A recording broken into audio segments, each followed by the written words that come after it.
ہر چیز اپنے ہونے کا ثبوت کسی نہ کسی صورت رکھتی ہے۔ جس طرح ایک کمرے میں لائٹ اپنی روشنی سے موجود ہونے کا ثبوت دیتی ہے، اسی طرح ہر انسان کا شوق بھی اس میں اپنے ہونے کا ثبوت رکھتا ہے۔ لیکن ہمارے معاشرے میں اس موضوع پر بات نہیں کی جاتی کہ پیشہ اور شوق ایک ہو۔ جب بندے کو اپنے شوق کے بارے میں علم ہو تو اس کے لیے اپنا پسندیدہ پیشہ اختیار کرنا آسان ہوتا ہے اور وہ ایک مخصوص کیفیت میں اپنا کام کرتا رہتا ہے۔ زندگی کے جھمیلے اگر راہ کی رکاوٹ بن بھی جائیں اور آگے بڑھنے کا راستہ نہ بھی ملے تو وہ اپنا راستہ خود بنا لیتا ہے۔ غالب اپنے خط میں لکھتے ہیں، دنیا کا خوش بخت انسان وہ ہے جس کا ذریعہ معاش اور شوق ایک ہی ہو۔ ذریعہ معاش اور شوق ایک ہونے سے زندگی باکمال ہو جاتی ہے، کیونکہ دنیا کا ہر انسان کام سے تھکتا ہے لیکن محبت سے کوئی نہیں تھکتا۔ یعنی کام سے محبت ہو تو تھکاوٹ کا احساس نہیں ہوتا۔ شوق والے کام کو کرنا آسان ہوتا ہے، اس میں معاوضے کی پرواہ نہیں ہوتی، راستے خود بخود بننے لگتے ہیں،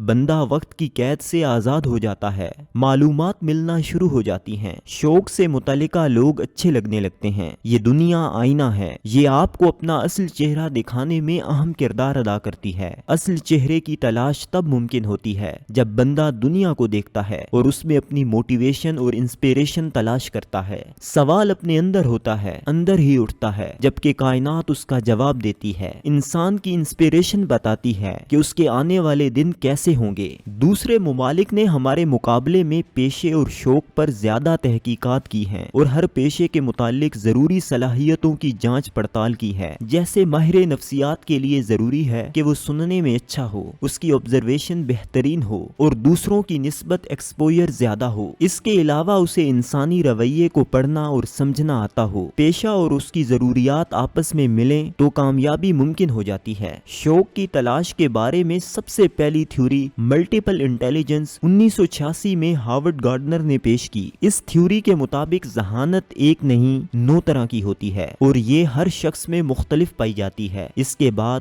جان ہالینڈ نے اپنی تھیوری پیش کی۔ اس کے مطابق شخصیت کی 3 سے 4 اقسام ہوتی ہیں۔ اس نے ان کی کیٹیگریز بنا دی اور ٹیسٹ بنا دیے۔ ہمارے ملک میں ابھی ان تھیوریز پر بات نہیں ہوئی۔ صحیح پیشے کو اختیار کرنے کے متعلق جدید ترین تھیوری ڈونلڈ کلفٹن نے پیش کی۔ اس تھیوری کو اس کے پوتے ٹام ریتھ نے ایک کتاب اسٹرینتھ فائنڈر میں یوں بیان کیا ہے کہ ایک شخص میں 34 صلاحیتیں ہوتی ہیں، ان میں 5 طاقتور ہوتی ہیں اور زندگی انہی طاقتور صلاحیتوں کے گرد گھومتی ہے۔ ان صلاحیتوں کا اپنا اظہار ہے۔ جیسے ایک صلاحیت جس کو اچیور کہا جاتا ہے، اس صلاحیت کے حامل لوگ ہر وقت اچیو کرنے کے چکر میں لگے رہتے ہیں۔ یہ لوگ روزانہ اپنے کام کو زیرو سے شروع کرتے ہیں اور ان کا دل کرتا ہے کہ آج کچھ بڑا کام کر کے دکھایا جائے۔ ٹام ریتھ کہتا ہے، ایسے لوگوں کو مارکیٹنگ کا کام کرنا چاہیے۔ جس شخص کو اچیومنٹ کے احساسات آتے ہیں وہ اچیور کی کیٹیگری میں آتا ہے۔ ایسے بندے کو اگر اس شعبے میں لگا دیا جائے جہاں پر اچیومنٹ ہی نہ ہو تو وہ اپنی بہترین کارکردگی نہیں دکھا پائے گا، کیونکہ اس کی خوراک ہی اچیومنٹ ہوتی ہے۔ ہمارے ہاں ایپٹیٹیوڈ ٹیسٹ تو ہوتا ہے لیکن ایٹیٹیوڈ ٹیسٹ نہیں ہوتا۔ ہمارے ہاں آئی کیو چیک ہوتا ہے لیکن بندے کا رجحان کیا ہے یہ نہیں دیکھا جاتا۔ شخصیت ڈگریوں سے نہیں بلکہ رجحان اور صلاحیتوں سے معلوم ہوتی ہے۔ تعلیم انسان کو شوق سے روشناس کراتی ہے لیکن ہمارا تعلیمی نظام اس پر زیادہ بات نہیں کر رہا۔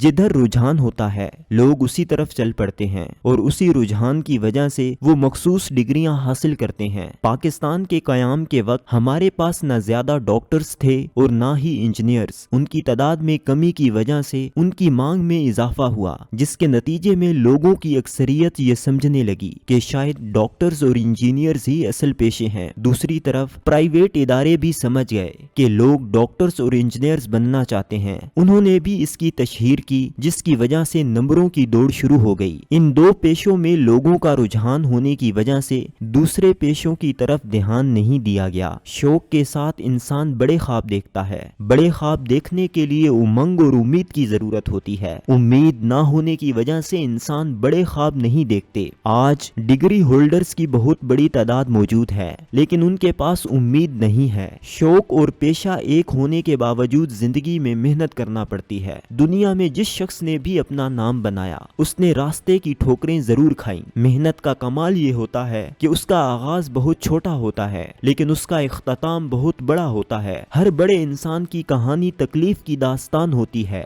ہزار غلطیوں کے بعد جا کر منزل ملتی ہے۔ جو شخص شارٹ کٹ کے چکر میں ہوتا ہے وہ کبھی آگے نہیں بڑھ سکتا۔ جب تک بنیاد نہ بنے عروج نہیں ملتا۔ محنت کے بغیر پھل نہیں کھایا جا سکتا۔ میٹھا پھل کھانے کے لیے صبر کرنا پڑتا ہے۔ میٹھا پھل کھانے کے لیے زندگی میں مقصد ہونا چاہیے۔ جب زندگی میں مقصد ہو تو بندہ صحیح راستے پر رہتا ہے۔ ہمیں اپنے بچوں کو زمانہ طالب علمی میں ہی یہ شعور دینا چاہیے کہ اگر آپ نے زندگی میں ترقی کرنی ہے تو اپنے شوق اور پیشے کو ایک کرو۔ اگر شوق اور پیشہ ایک نہیں ہوگا تو آپ زندگی میں زیادہ ترقی نہیں کر سکیں گے۔ بچوں کے والدین اور اساتذہ کو چاہیے کہ وہ اپنا ایکسپوئر بڑھائیں۔ آج بچے کو رزلٹ سے پہلے اپنی فیلڈ کے بارے میں معلوم ہونا چاہیے کہ کس فیلڈ کا کیا فائدہ ہے۔ جدید ترین تحقیقات سے معلوم ہوا ہے کہ دنیا میں کن مضامین میں جاب کے مواقع زیادہ ہیں اور کن مضامین میں کم۔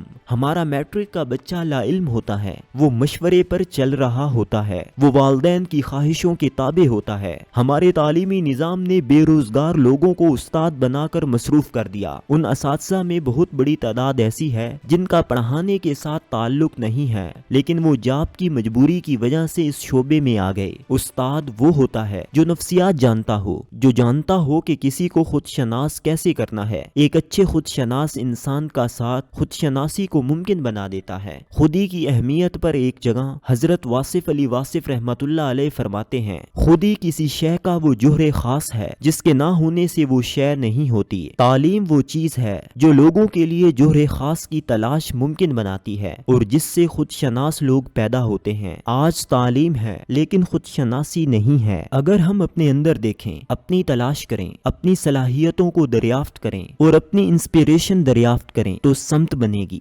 سمت ہوگی تو منزل آئے گی، اگر سمت نہ ہو تو پھر منزلیں نہیں آیا کرتی۔ حکومت کو چاہیے کہ وہ صحیح پیشے کے انتخاب کے متعلق کام کرے اور اس کو تحریک کی شکل دے۔ اگر حکومت اپنی ذمہ داری قبول کر لے اور تعلیمی اداروں میں سیمینارز کروائے تو بہت بہتری آئے گی۔ والدین کو بھی چاہیے کہ وہ اپنے بچوں کے خوابوں کو قتل نہ کریں بلکہ بچوں سے کہیں کہ وہ اپنے خوابوں کی پیروی کریں۔ انہیں بتائیں کہ اللہ تعالیٰ نے آپ کو جس کام کے لیے بھیجا ہے اور جس منزل پر آپ نے پہنچنا ہے آپ وہ کام کریں۔ ہم اپنے بچوں کے بارے میں دوستوں اور عزیز و اقارب سے پوچھتے ہیں، ہمیں کبھی اپنے بچوں سے بھی پوچھنا چاہیے کہ ان کا دل کیا بننے کو کرتا ہے۔ ہر شخص دنیا میں کسی خاص مقصد کے لیے آیا ہے، وہ مقصد تب ہی پورا ہوگا جب وہ اپنے خوابوں کا پیچھا کرے گا۔ پیسہ کمانا چھوٹی کامیابی ہے لیکن زندگی میں خوش اور مطمئن ہونا زیادہ بڑی کامیابی ہے۔ اگر آپ کام شوق سے کرتے ہیں تو خوش بھی رہیں گے اور زندگی میں کامیاب بھی ہوں گے۔ یہ اقتباس قاسم علی شاہ صاحب کی کتاب گفتگو سے لیا گیا ہے۔